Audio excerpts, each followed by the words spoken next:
Yeah, you just pretty much mentioned my two magic bullets.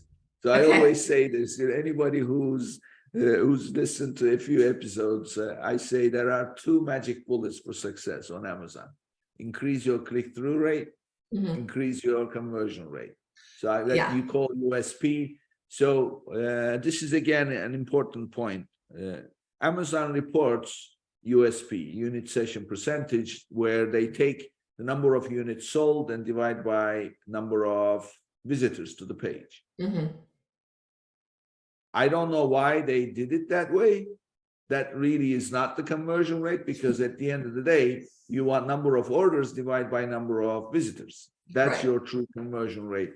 And there is, of course, a relationship between the two, but maybe Amazon decided on USP because the numbers look higher, right? Well, I also think they did it too because the A9 algorithm is based on units sold, not orders. Ah, now you're talking. Okay. Yeah, because your So that BSR is based on units sold. so that can never be changed at the end of the day because it's part of the algorithm. That's my hypothesis. Well, I mean, listen, unless they go back and change the algorithm, which I doubt very much. No. Yeah, look, we definitely have clients where they want to know what we call the order session percentage, and that's super easy to calculate. But in terms of the metric that Amazon wants to see, they want to see a high unit session percentage. Yeah. So this means that part of the strategy. So um, there's a couple of metrics that we track. Hmm. So one of them is USP versus conversion rate, that you call order session percentage. Yeah. And we want to know the relationship between the two. The other is average order value versus average item value. Hmm. And the relationship between those two are important. And of course, if your average item value is equal or close to average order value, that means people are buying one piece at a time.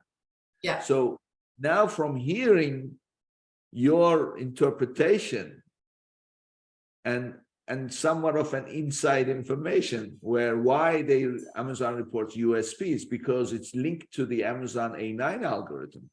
Hmm. It is better for sellers to offer quantity discounts and therefore increase their USP and therefore get favored by the A9 algorithm, right? Yeah.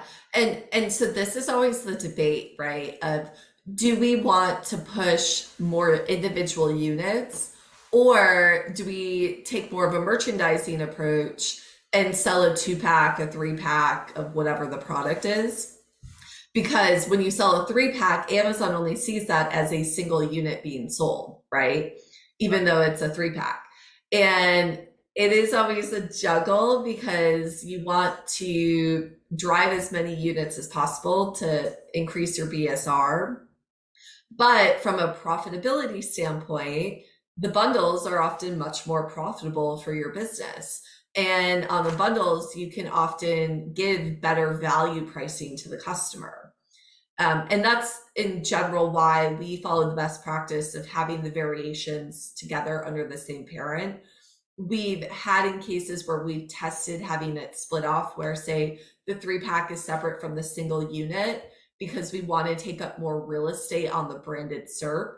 And we almost always revert back to bringing it together because then we see an increase in BSR when we bring the variations together.